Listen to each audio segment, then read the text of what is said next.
শুরু হয়েছে ভারতের খান্না।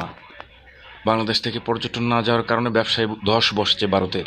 বাংলাদেশি দাদা না আসলে না কলকাতা সব ভুকা মরে যাবে একদম। জিনিস আমি সচ্চা বলছি দাদা, এক সকাল বেলা আসলাম, একটা ভাড়া পাওয়া যাচ্ছে না। যে মানে আপনারাও তাকিয়ে আছেন কবে এই পরিস্থিতি? আমাদেরও আছে, আমাদের ফ্যামিলি, আমাদের কি হবে আমরা নিজে চিন্তা করতে পারছি না।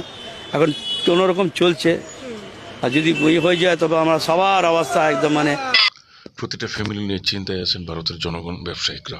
একজনের পেছনে কটা ফ্যামিলি থাকে আপনারা বুঝতে পারছেন। আমরা কি করব, আমাদের নিজে মানে মাথা কাজ করছে না।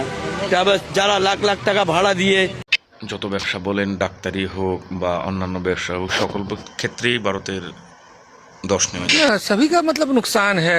यहाँ समझिए बिजनेसमैन का लेकर के डॉक्टर लोगों का भी जो है सभी का नुकसान है, क्योंकि ভারতের বিভিন্ন হোটেল ব্যবসায়ী বা অন্যান্য ব্যবসায়িকগণ বা পরিবহনের শ্রমিকগণ সকল বলছেন যে বাংলাদেশ থেকে যাত্রী সংখ্যা একবারে কমে যাচ্ছে এবং হোটেলগুলো খালি হয়ে যাচ্ছে প্রায় 10%। এদিকে বাংলাদেশও ভাবছে বিশ্বের অন্যান্য দেশ থেকে বিভিন্ন পণ্য আমদানি করার জন্যে। সব মিলিয়ে ভারতের এখন ব্যবসায়িক ক্ষেত্রে সকল ক্ষেত্রে ধস নেমে এসেছে।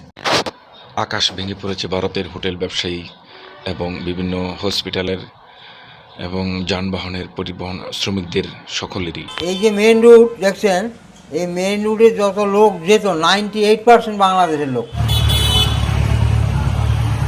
দেয়ালে পিঠ থেকে গেছে, কারণ প্রায় 3 মাস ধরে একই রকমের অবস্থা চলছে। মানে ডেভেলপ তো হচ্ছে না, মানে ডে বাই ডে আমরা পরিস্থিতির দিকে এমন মানে ব্যাক পজিশনে গেছি বলতে গেলে। আজকের বাজারে আজকের দিনে একেবারে क्या मतलब है, इसको तो देना चाहिए सरकार को कि उसका अभी बहुत सा पेशेंट को लेके आ रहा है, हाँ तो वीजा नहीं दे रहा है।